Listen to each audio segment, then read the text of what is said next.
स्वागत है हमारे चैनल में। तो भारत के सख्त रुख और सेना की तैयारियों से चाइना पीछे हट गया है। 2 किलोमीटर चाइना पीछे गया और साथ में अपने तंबू भी उन्होंने उखाड़ लिए हैं जो उन्होंने लगाए थे। और इसी विषय पर चर्चा के लिए हमारे साथ हैं पवन त्यागी, जो राजनीतिक विशेषज्ञ हैं। सर, आपका बहुत बहुत स्वागत है हमारे चैनल में।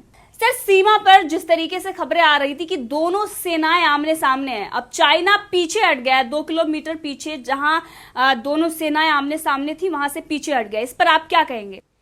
देखिए, ये तो होना ही था। जब भी ये चाइनीज सैनिकों ने घुसपैठ की थी, तो ये कोई पहली बार नहीं है और ये अक्सर कोशिश करते रहते हैं, ट्राई करते रहते हैं कि हम धीरे धीरे जहाँ तक जा सकते हैं वहाँ धीरे धीरे जाएं। पहाड़ों में जो लद्दाख का एरिया है या अरुणाचल प्रदेश से लगी हुई जो सीमाएं हैं, पहाड़ी क्षेत्र में कहीं ऐसा तो है नहीं कि कहीं कोई लाइन खिंची हुई है या कांटेदार तार लगे हैं। तो इस वजह से ये उसका फ़ायदा उठाकर सोच रहा था कि धीरे धीरे मैं भारतीय सीमा में अतिक्रमण कर लूं और फिर बाद में स्थायी रूप से वहाँ हम बस जाएंगे। लेकिन अभी जैसा आपने कहा कि ये बदला हुआ भारत है और इसलिए भारतीय सेना पिछले काफ़ी सालों से इसकी ये चाल समझती है और जब भी ये कोई एक्टिविटी ऐसी करते हैं उसको तुरंत वहाँ से पीछे खदेड़ दिया जाता है, जिसकी तस्वीरें हमने पिछले दिनों भी देखी हैं। घाटी से कुछ सैनिकों के द्वारा अनऑफिशियली कुछ वीडियोस हमारे बीच में आए थे जिसमें धक्का मुक्की में ये सैनिकों को, चाइना के सैनिकों को चोट भी आई, लेकिन उनको पीछे हटना पड़ा।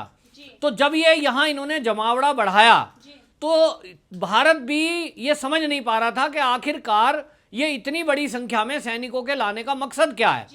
तो उसने घोषणा कर दी कि पूरी घाटी मेरी है, इसे खाली करो। तो ये एक ऐसा बयान था उसका कि उकसाने वाला था। चीन के जो राष्ट्रपति हैं उन्होंने ये भी साथ साथ कह दिया सेना को कि युद्ध के लिए तैयार रहें। ये दोनों बयान एक समय में जब एक साथ आए तो भारत में ये विचार किया गया कि अब इसका क्या करा जाना है। तो ये तय हुआ कि कड़ा मुकाबला करना है, पीछे नहीं हटना है। और ये जो बयान इसने दिया है, तो अमेरिका के राष्ट्रपति कह ही चुके थे कि जो बॉर्डर एरिया में, भारत के बॉर्डर पर चाइनीज सैनिक जो गतिविधि कर रहे हैं उसको हल्के में भारत ना ले। इस चेतावनी के बाद, और भारत की सेना पहले से ही सचेत थी, इसके बाद ये तय हुआ कि जहां भी इसके सैनिक खड़े हैं उसमें मिरर अपॉइंट किया जाए सैनिक, यानी आमने सामने, जैसे शीशे में अपना अक्स दिखता है, इस तरह मिरर अपॉइंटमेंट किया जाता है सैनिकों का डिप्यूट। और इसलिए यह तय हुआ जितने सैनिक इनके हैं उससे हम उतने और ज़्यादा हम बढ़ाएंगे। ये फाइटर प्लेन लाएगा चाइना तो हम भी अपने फाइटर प्लेन लाएंगे। ये सड़क वहां बना रहा है, हम भी सड़क बनाएंगे। जो ये सामान सामने लाएगा उसका मुकाबला करने के लिए हमारी भारतीय सेना भी उसी तरह के इंतजाम करती रही। जो सूचनाएं हमें प्राप्त हो रही थी कि जब प्राप्त हुआ कि चाइना ने अपने फाइटर प्लेन लाए हैं तो भारत ने भी फाइटर प्लेन वहां पे अपने नियुक्त कर दिए, बख्तरबंद गाड़ियां। और अभी हाल की घटना में जो आप आज ये खबर आई है कि चीन की सेना पीछे हटी है क्योंकि उसने भारत की उन तैयारियों को देखा है। भारतीय सेना ने यह तय कर दिया, आर्टिलरी ने, कि T-72 और T-19 दोनों तरह के हमारे ये मारक टैंक हैं। और इसके अलावा बोफोर्स तोप, जिसने पिछले दिनों कारगिल युद्ध में भी हमको जीत दिलाई थी, वो बोफोर्स तोप भी इस क्षेत्र में भारतीय सेना ने वहां पर उनको नियुक्त कर दिया। और उनके नियुक्त होने के कारण अब चाइना को भी लग गया कि तुम जिस मुकाबले को सोच रहे थे, ये तो भारत उससे भी और कड़े मुकाबले की तैयारी कर रहा है।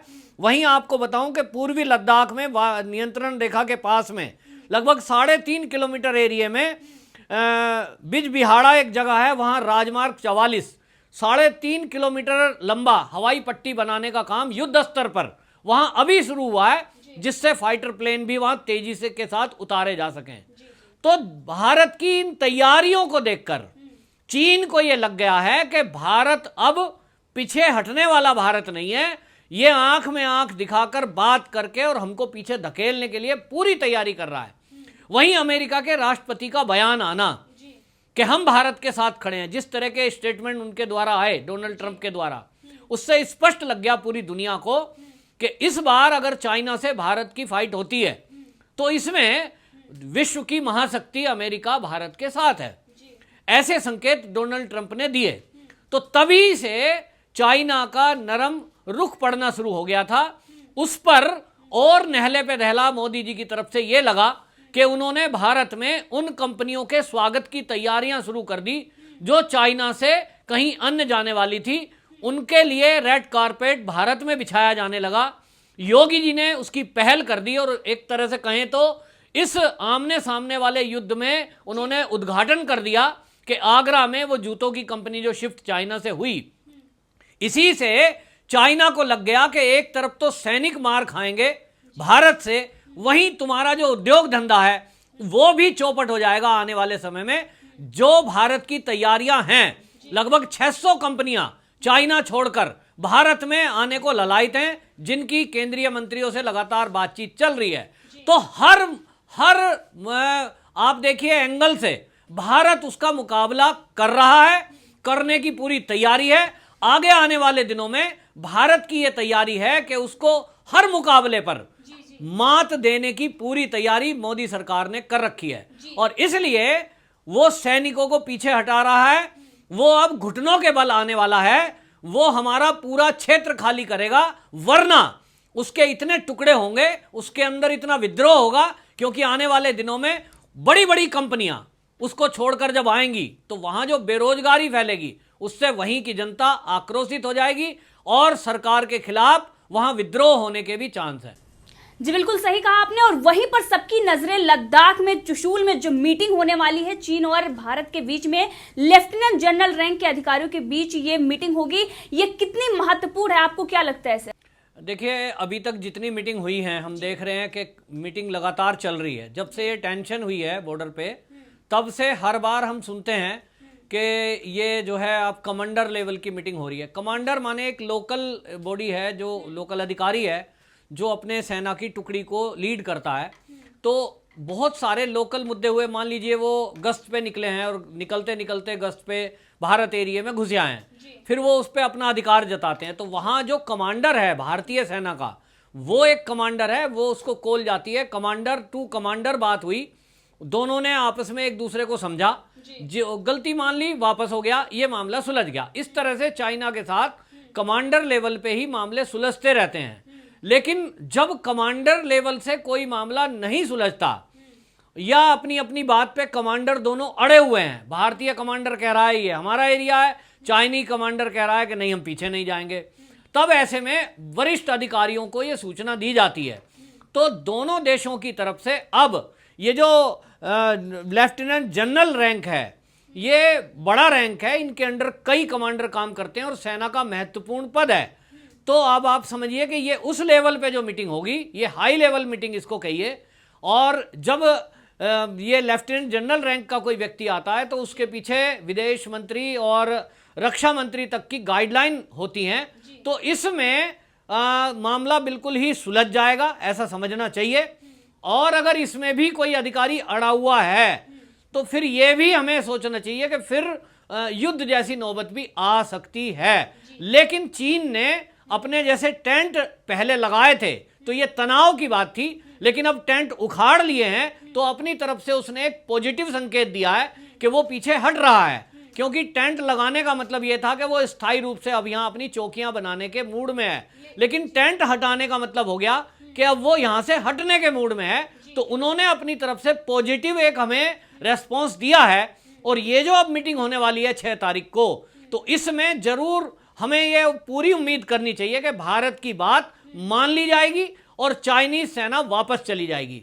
इसी बीच आपको एक बात और बता दूं, कुछ देश विरोधी लोग जो भारत में ये नहीं चाहते कि चाइना से, अब ये मामला है सुलझने जैसा है, चाइना ने पीछे कदम उठाया है, लेकिन आप देखेंगे कि इन पिछले दिनों काफी कुछ फेक वीडियोस भी लोगों के बीच में आए और उसमें तरह तरह की वीडियोज आती थी। और उसमें कई बार ऐसी वीडियो आई कि चाइना वाले सैनिकों ने भारतीय सैनिकों की पिटाई कर रखी है, वो नीचे लेटे हुए हैं, और कभी जो है चाइनीज सैनिकों की गाड़ी तोड़ी जा रही है और दिखा रहे हैं कि वो नागरिक वहां बैनर लेकर के और गलवान घाटी में और पेंगोंग झील के आसपास वो वहां एंटर कर गए हैं।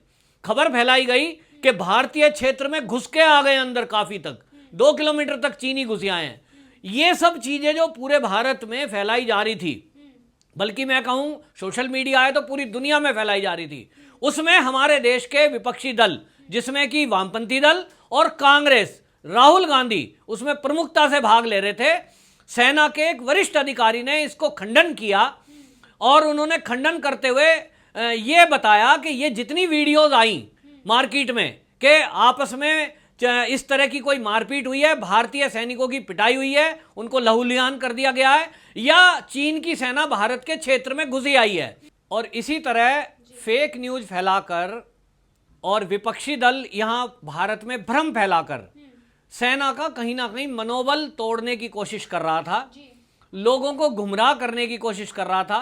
भाई अगर मान लीजिए हम देश का प्रमुख विपक्ष जो कांग्रेस है, अगर वो ये कहेगा कि चाइनीज सेना भारत के क्षेत्र में घुस आई है 2 किलोमीटर, लोगों का भी मनोबल गिरता है और कहीं ना कहीं सेना का भी मनोबल डाउन होता है, जबकि ऐसा कुछ भी नहीं है। आमने सामने थे, तनातनी थी, लेकिन हमारे भारत के क्षेत्र में चाइनीज सेना इस समय नहीं घुसी है।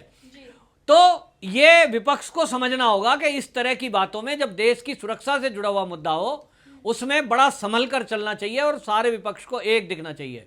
इसी में यह भी एक सवाल उठ रहा था कि चाइनीज सेना 5000 के करीब संख्या में अचानक वो भारत के बॉर्डर पे आ गए LAC पर, और भारतीय सुरक्षा एजेंसियों को कैसे नहीं पता चला। तो इस पर सवाल उठाया जा रहा था सरकार पर और सेना पर। कांग्रेस ने भी इस पर सवाल उठाए। तो आपको बता दूं कि वो रिपोर्ट जो है सुरक्षा एजेंसियों ने सरकार को सौंपी है कि किस तरह से आए। तो उन्होंने बताया था उसमें रिपोर्ट में, इन्होंने चीन की सेना ने तिब्बत के एरिया में अपना पहले ट्रेनिंग का एक सत्र शुरू किया।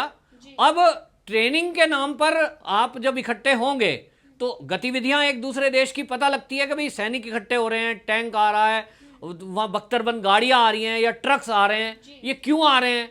तो जी ट्रेनिंग चल रही है। तो इंटेलिजेंस को खबर लगी कि ट्रेनिंग के लिए इकट्ठा हो रहे हैं, लेकिन इसी की ये इसके दिमाग में चाल होगी कि पहले इकट्ठा कर लें फिर उसके बाद इधर को मूवमेंट बढ़ा देंगे। तो इस तरह से एक चालाकी से इन्होंने ट्रेनिंग के नाम पे वहां लोगों को इकट्ठा किया, सैनिकों को चाइना के, फिर उसके बाद इन्हें LAC पे लाया गया। तो ये रिपोर्ट सरकार तक गई है, क्योंकि अपनी तरफ से इंटेलिजेंस फेलियर जैसी कोई चीज ना हो जिस पर विवाद ये विपक्ष उठा रहा था, उसका जवाब भी जनता को इन सुरक्षा एजेंसियों की तरफ से गया है। आगे से इन चीज़ों पर भी ध्यान रखा जाएगा कि चाइना जैसी चालबाजी जो हमेशा करता है उसकी हर चालबाजियों को अब पहले से ही समझ लिया जाए। जी जी, बिल्कुल सही आपने कहा कि जिस तरीके से अब चाइना पीछे हटा है, उसने टेंट वगैरह उखाड़ लिए हैं। लेकिन अगर बात करें भारत की, तो भारत अभी इनसे वाकिफ है, क्योंकि जिस तरीके से ये पीछे से वार करता आ रहा है, अब सुरक्षा के पुख्ता इंतजाम कर दिए गए हैं और भारत पीछे हटने वाला नहीं है। आपका बहुत बहुत धन्यवाद हमसे जुड़ने के लिए।